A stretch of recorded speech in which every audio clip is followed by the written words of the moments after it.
And a very good Monday morning, afternoon, evening, everyone. Joe Benigno back with you again. The Pain podcast. Monday, November 3rd. Unbelievable. 2025. Of course, the the Pain podcast is brought to you by Anita Discount Tire, by Manscaped, and our friends at the Carolina Resort Vacation. So the Jets didn't play yesterday, so it's like a win. if you took the Jets laying the 3.5, you won yesterday against the bye. No Jet game yesterday, so really could not lose. My only concern going into this week with the Jets is that they don't trade Breece Hall, and I really wouldn't trade anybody. I want to win some games. There's 9 games left to play. There's a lot of football to be played. Uh, half a season to go. I want to see this. Let's see if we got something with this team. Obviously we want to find out about the head coach, whether or not we got a real head coach in Aaron Glenn or not. We don't know that. I know it certainly doesn't look that way through the first 8 games when you're sitting there at 1-7, and some of the bad games that this coach has had. But we still really don't know. So that's the thing that matters to me. And I've said this before: don't be trading Breece Hall. Don't be trading Quinnen Williams as much as he aggravates me. I think he's very overrated. Don't be trading Jermaine Johnson. Let's see what we have going forward. Go win 5 out of the next 9 games. A lot of games on this schedule that are right in the Jets weight class. You got the Browns coming in this week, certainly a winnable game. You got to play Miami at home yet. You got the Falcons coming in at home. You go to New Orleans to play the Saints. Maybe you can pick off the Patriots. I don't know. They've been red hot. They've won, 6 in a row now. Got by Atlanta yesterday, 24-23, sitting there at 7-2 and leading the division, which is just mind-boggling when you think about it. But, maybe they can. So let's see what happens as we go forward the rest of the way with this football team. I don't know why Glenn won't come out and just say that the starter is going to be Justin Fields, because he's going to be the starter. I mean, after he has the kind of game he had against Cincinnati last week, now you're gonna sit the guy? Come on. So, you got to start Fields as far as I'm concerned, and we'll see what happens. You got to like what you saw from the offensive line last week. We'll see. The one caveat I will say is that the Cincinnati Bengals may have the worst defense we've ever seen. How about the fact that the Bengals in the last 2 weeks against the Jets and yesterday against the Bears, they've scored 80 points in the last 2 games. They put up 38 against the Jets, 42 against the Bears, and lost both games. How bad is that? Joe Flacco yesterday threw for 460 yards and 4 touchdowns. I think it was an all-time high for him in yardage, right? Unbelievable. Put up 42 points, came from behind to take the lead in the last 2 minutes, only to lose the game when Caleb Williams hits his tight end over the middle for like a 70-yard touchdown to win the game. Unbelievable. So that's the one caveat I will put on how good the Jet offense played against Cincinnati, is that the Bengal defense stinks. I mean, no other way to say it. I actually feel sorry for the Bengal fans. You're putting up all these points. You scored 38 points and 42 points in back-to-back weeks. You should win 2 games there, right? Didn't happen for Cincinnati. So that's the one caveat I will throw in as far as how the Jet offense played. But I got to see more of Breece Hall. The offense should run through Breece Hall. This idea that Garrett Wilson is their best offensive player, no, it isn't. You still got to get the ball to Garrett Wilson. You all you got to do is hand the ball to Breece Hall, and if you block for him, he can make big plays out of it. Now, he should be catching more passes than he has out of the backfield. I think that they could use him much better there. But, the bottom line is that, to me, he's their best offensive player. You're going to let him go? You're going to have another Saquon Barkley situation, right? Saquon Barkley as a Giant was a very good player. He wasn't a Hall of Famer as a Giant, as good as he was. Gets to Philadelphia, rushes for over 2,000 yards. They win the Super Bowl, and he's on his way to Canton. And if I'm going to see Breece Hall go to Canton, I want him doing it as a Jet, not as a Kansas City Chief or a Pittsburgh Steeler or I don't know who, right? A San Francisco 49er? I don't know. But God knows I don't want to see him on any team but my team going forward. So I'm not sure when the deadline is. I think it's tomorrow. It's either tomorrow or Wednesday. You cannot make that trade. You cannot trade anybody if you're a Jet fan. Keep these guys, and let's see if we got a football team going forward. And let me say this, too, up to Glenn and the entire wonderful organization that we call the New York Jets, who, by the way, raised the ticket prices next year again. How about that? What a disgrace. Anyway, I'm sure a lot of season ticket holders are not going to renew their tickets. And why should they with the garbage product we've gotten, for the certainly last 15 years. But anyway, be that as it may, I wouldn't trade anybody. So, we'll see what happens. Look, it is what it is. He's still got 9 games to play. Let me see if we got a real football team or not. No other way to say it. Don't be trading everybody. Let's see. And another thing, too, they should sign Breece Hall as well. Let me put that out there. And at the very least, franchise him, but give him a contract. How many guys are, I understand that the running backs are anymore completely devalued. They're like a dime a dozen. You could go find a running back anywhere. Well, no, not any running back as good as him.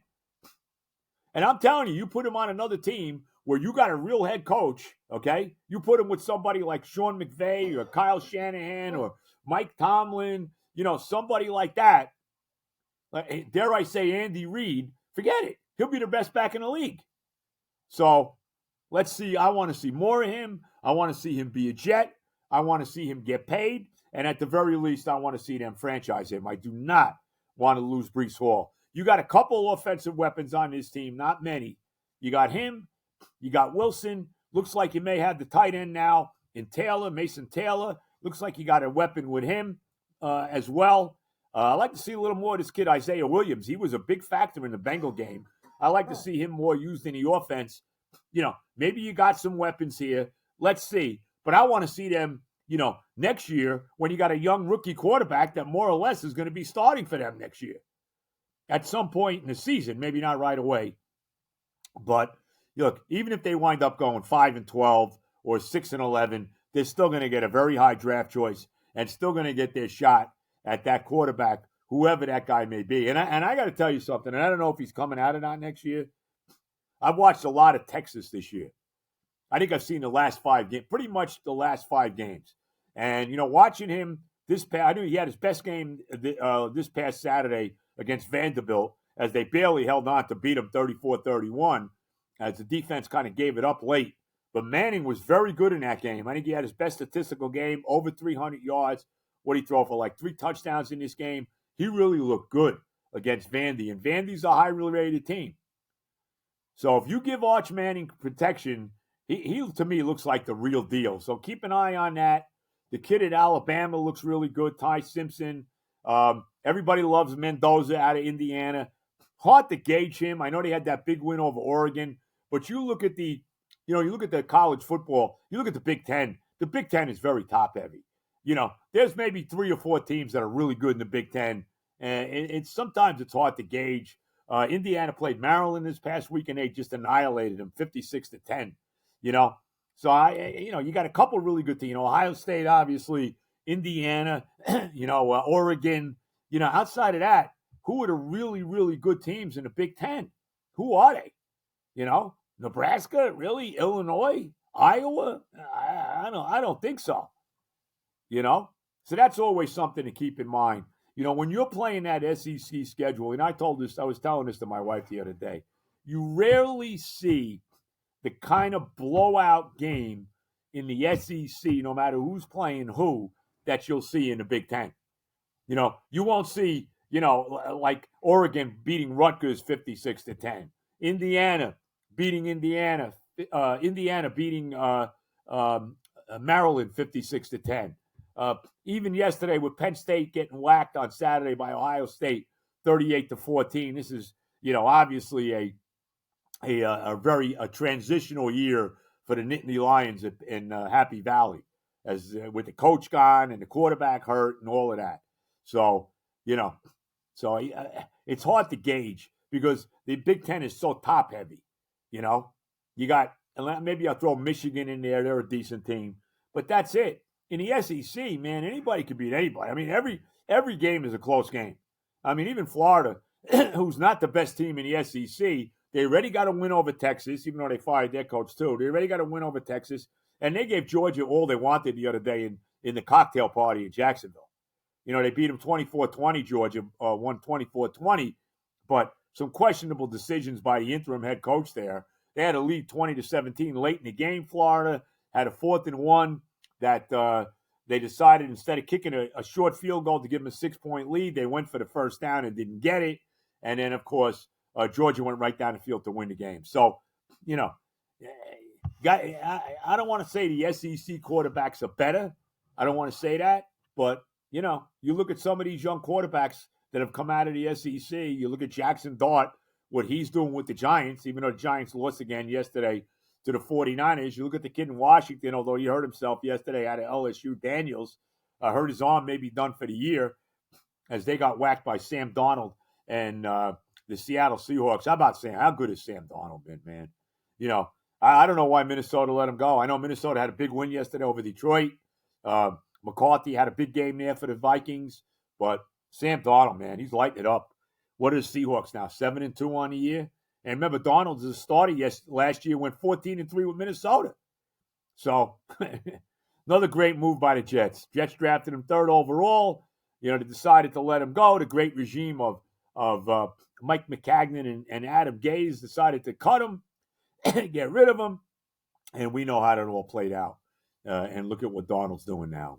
I guess the Giants could say the same about Daniel Jones, who's got the Indianapolis Colts sitting at 7-2, as they were beaten yesterday by Aaron Rodgers and the Steelers, 27-20. Big win for Pittsburgh there yesterday. So, but nevertheless, so I always worry a little bit about the Big Ten. You look at Ohio State hasn't really had a litany of great quarterbacks that have.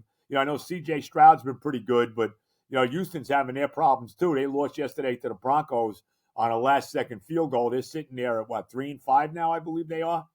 So they've had their issues as well. We see Justin Fields. Not a lot of – you look around the NFL, a lot of Big Ten quarterbacks with success. Donald, remember, went to USC, which is in the Big Ten now, but that wasn't the Big Ten when he was playing there. But we can start breaking all that down and all, but whatever you want to say. So, but, we'll see. Maybe Mendoza is the guy. I don't care. Believe me, I'll say this again. I don't care who the Jets draft as far as their quarterback next year. He better be the right guy. He doesn't have to necessarily be the best guy playing now or the highest touted quarterback now. Just be the best guy, kind of like Patrick Mahomes, kind of like Lamar Jackson, kind of like Tom Brady 100 years ago in the 6th round. You know what I'm saying? So we'll see how that all goes down. Tough loss for the Giants yesterday. Get beat by the Niners, 34-24. The Niners ran for about 160 yards in this game. Christian McCaffrey had a big game. It really is amazing when you have a legitimate head coach like Kyle Shanahan. They're all banged up. They're really hurt on defense. Nick Bosa's out for the year. Fred Warner's out for the year. The quarterback Purdy's hurt. They've had all kinds of injuries on that team. Yes, here they are sitting there at 6-3 with Mac Jones as their quarterback. And that's all about the coach. It's all about the coach. If he's not the best coach in the NFL, he's probably not the best. Andy Reid is probably number 1 now in Kansas City. Although, of course, they lost a tough game to the Bills yesterday. Buffalo beat them 28-21. Let me see Buffalo beat them in a playoff game. I think Buffalo is 5-1 in the head-to-head matchups between Allen and Mahomes. Buffalo, I believe now, beating them yesterday, is 5-1 in the regular season against them and 0-4 in the playoffs against the Chiefs when it really matters. And we'll see whether or not they go at it again in the playoff situation. We'll see how that all plays out. But, it's really amazing what you can do when you got a legitimate head coach. And there's a couple of them in the NFL. There's a few of them. Like I said, Andy Reid's probably the best. Shanahan's right up there. McVay is right up there. And Tomlin is right up there. John Harbaugh, I'll still put him up there. The bloom has come off his rose a little bit, but I'll put him up there as well. These are the top guys. And we'll see about some of the young guys as they go forward. I mean, Ben Johnson, right now, he's got his Bears sitting at 5-3 after the win against Cincinnati yesterday. So he's doing a really good job there. So there's a couple of them that are doing pretty good. The guy in Seattle's done. I think he's in his second year. What's his name? McDonald. I think he's doing a good job. It was his second year there. So we'll see. You got how about the Jaguars? Liam Cohen. He's got his team sitting there at 5-3 as they won in overtime yesterday against the Raiders, 30-29. As the Raiders went for the 2-point conversion to win the game in OT, and Geno Smith had his pass knocked down. So the Jacksonville sitting there at 5-3. So there's some young new coaches that are doing a damn good job. I wish we could say the same about Aaron Glenn, but we can't say that at least right now. Let's see how the last 9 games play out. All right, let's get to our sponsors. Got to always start with our good buddies at Manscaped. You know the deal. How many times I got to tell you how much I love Manscaped? And we all know about the Lawnmower 5.0 and how great it makes you look down below, and it gives you that illusion of extra inches. And, that commercial that Frank Thomas does where they say, she'll like it too. Well, there you go. And that's Manscaped. So, we know how the 5.0 lawnmower is. But now they got the Handyman and the Chairman all for the upper extremity, all for your face. And I haven't shaved in a couple of days, and you really can't tell because I don't have the heaviest beard. But but it is a little bit. And a little bit of that grungy look, trying to make myself look tougher as I get older, But time to talk about stepping up your grooming game. The face shaving products from Manscaped are the ultimate grooming tools designed to deliver precision and comfort and sleek and easy-to-use devices. Whether you're looking for a trim, a shape, a detailed touch-up, Manscaped face shaving, or their products are built to handle shaving your face with ease. Crafted for efficiency and the perfect addition to your grooming arsenal. Use my code PAIN, P-A-I-N, for 15% off your entire order at manscaped.com. The Handyman is sleek, powerful, compact face shaver that helps guys ditch the mess. You don't want to make a mess. Your wife will be pissed. You don't want to make. You don't want to live. You don't like living in a pigsty.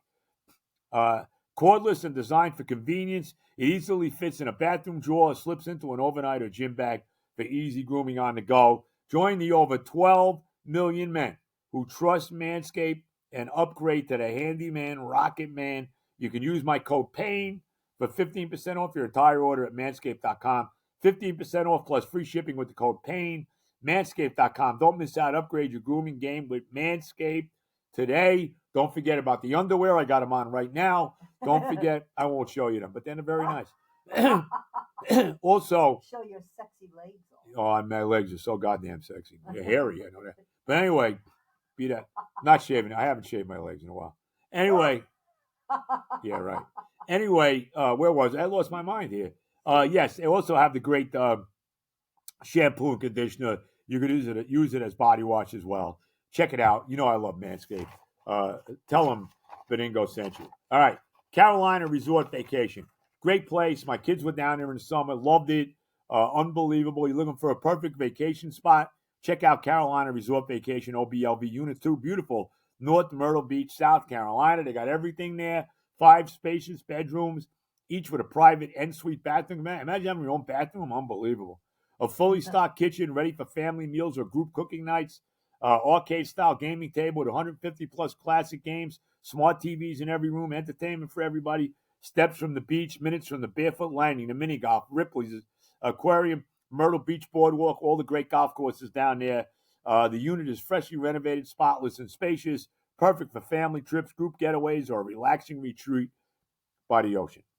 Whether you're soaking up the sun, exploring the local attractions, or just enjoying time together, OBLV Unit 2, Carolina Resort Vacation, makes every trip unforgettable. North Myrtle Beach, South Carolina, comfort, style, location, all in one. Call 843-249-6509.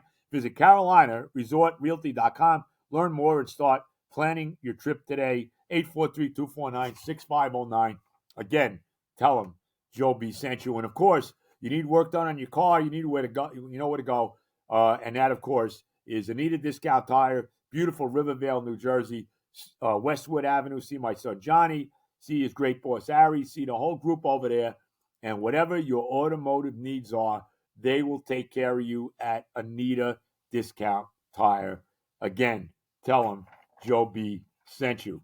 All right. Benigno, the Oda Pain podcast. Let me just say 2-1 in my picks this week. One with the Giants, with the 49ers actually laying the 2.5 against the Giants. They won by 10. One with the Steelers getting 3 at home against the Colts. They won the game outright, 27-20.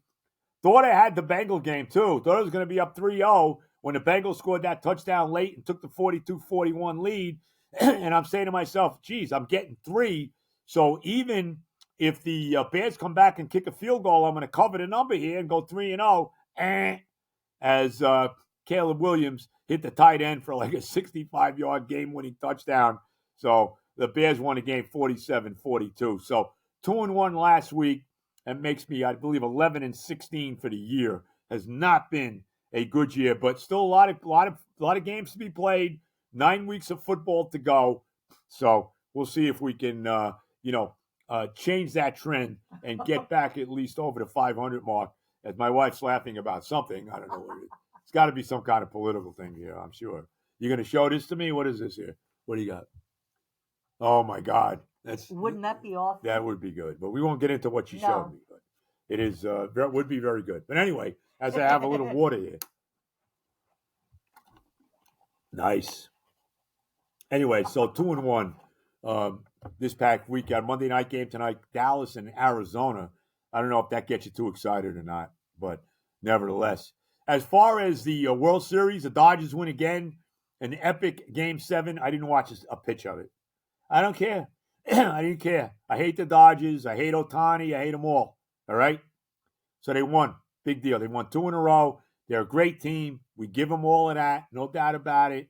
I feel sorry for the people in Toronto. I really do.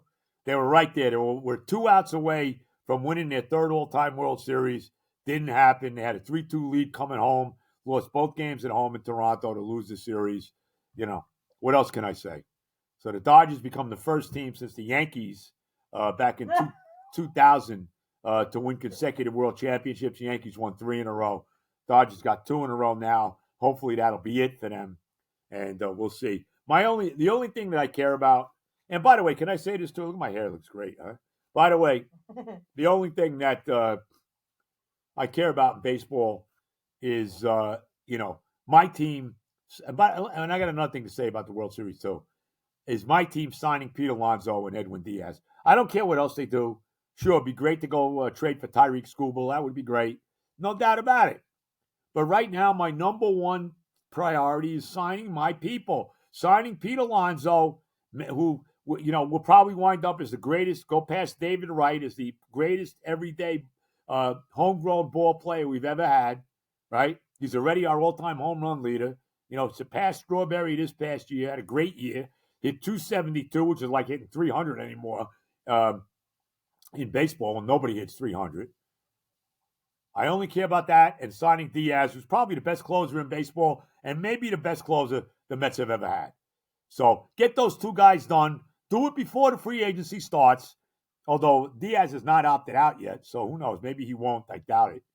But make sure these guys get signed even before the free agent period starts, and then we'll worry about trading for Tyreek Skubal. That's all I really care about right now as far as the baseball world.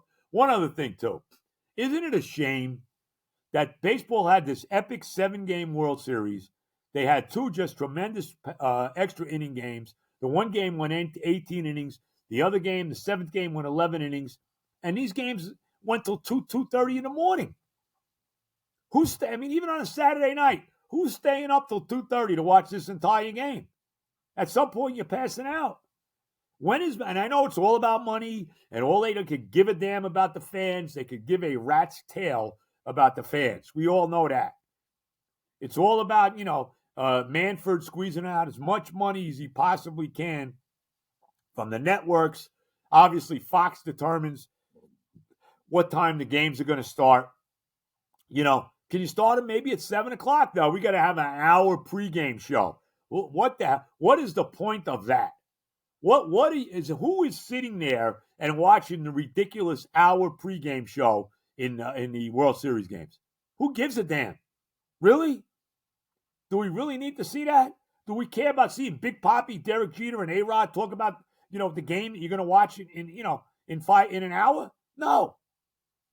What a waste of money and time. And they could give a damn. We know this. We know all sports is the same. They all could give a rat's ass about the fans. They all could care less. All they care about is squeezing as much money as they can from the fans, right? From the TV networks. That's all they care about. If Fox told them to start the games at midnight, they would. And they wouldn't give a damn if anybody watched it. So let's be real about it, okay? That's the bottom line. Can you give us a game in the afternoon? Can you start a game at 4 o'clock? I know we're never going to see the days when I was a kid and every game was in the afternoon and you would bring your transistor to school to listen to it. It was, everybody did it. But now that's, never going to see those days anymore. God forbid you see a World Series game start on a Wednesday afternoon at 2 o'clock. That is never happening. It's all about money, and they could care about, they could really give a you-know-what about the fans. They could care less. It's all about squeezing as much money from them as you can, and they figure they got you right by the gallones. You're going to watch anyway, no matter when the game starts, and that's really, really too bad. When is it ever going to be about the people who have made these games what they are, right?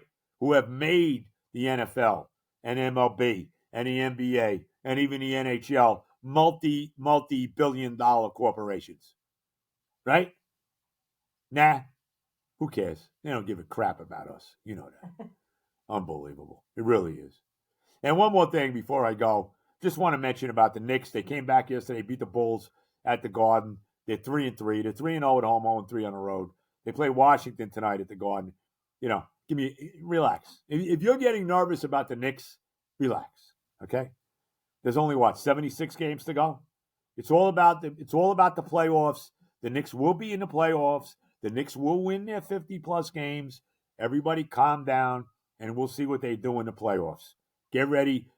I'll predict this. I will predict that the Knicks season will end in heartbreak somewhere in the spring. I will say that. No matter what round of the playoffs it is, it will end somewhere in heartbreak. The Knicks will lose a brutal game somewhere along the line at the Garden against somebody, and we'll be looking at another year without an NBA title. I feel very confident in saying that. And you can get you could get all over me as a Knicks fan since 1962, but that's been the bottom line. Since 1973, that's been the story.